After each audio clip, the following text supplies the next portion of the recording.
जिल्ला UPPL आजादी का अमृत महोत्सवनि माने खौ लानानै दिनैहाय मोनसे गोथार हाबाफारि लादों बाइक रेलि लादों जोंनि UPPL क'क्राझार जिल्लानि सोद्रोमा बा मावथि बिथांमोनहा आरो दिनै सारा भारत हादोरावनो माने 75th इयार जानायलाय आजादी का अमृत महोत्सवनि फोरबोआ फालिगासिनो दङ आरो बाहाय जोङो UPPL हिसाबै जोङो बेखौनो मेसेज होनो लादों जे जोंहाथ' हर घर तिरंगानि प्रजेक्टनि दिनै सांग्रांथि मेल लादों जोंनि UPPL क'क्राझार जिल्लानिफ्राय आरो जोङो UPPL दोलोनिफ्राय बेखौनो बुंनो लादों जे जोंबो आजादी का अमृत महोत्सवआवहाय समायखिरा लायो जाहाथे जोङो राजनिति दोलो हिसाबै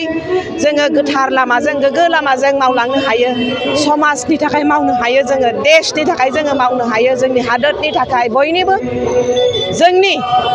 हारि हारिमु आरो लोगोसे बाहाय जोंनि बिटिआर ओनसोलाव जेसेबांखिनि हारि जाथि जनगोष्ठी माने बायदि माने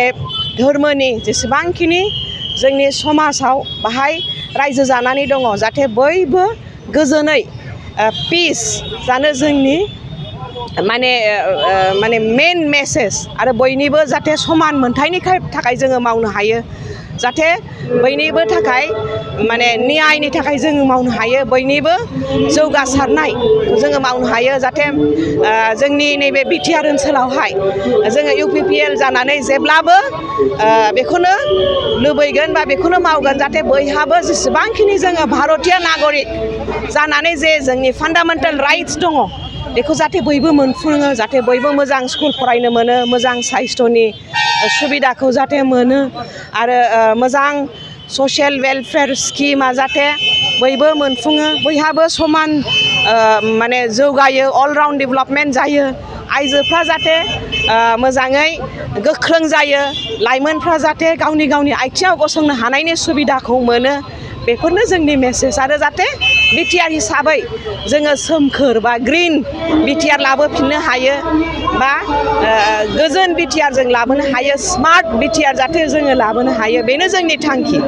UPPLनि सिङाव थानाय ब्लक मोनथामा बाहाय बाहागो लादों बेनो जाहैबाय बावखुंग्रि बनरगाव आरो देबोरगाव आरो गावबागाव ब्लक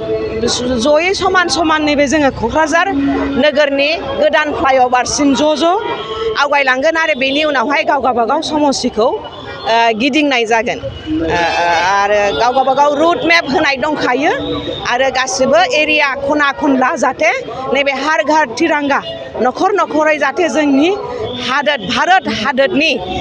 माने फिरफिलाखौ उरायहोनो हायो आरो गावखौनो गोग्गानाय मोनो बेनि थाखायनो दिनै सांग्रांथि मेलखौ लानाय जादों।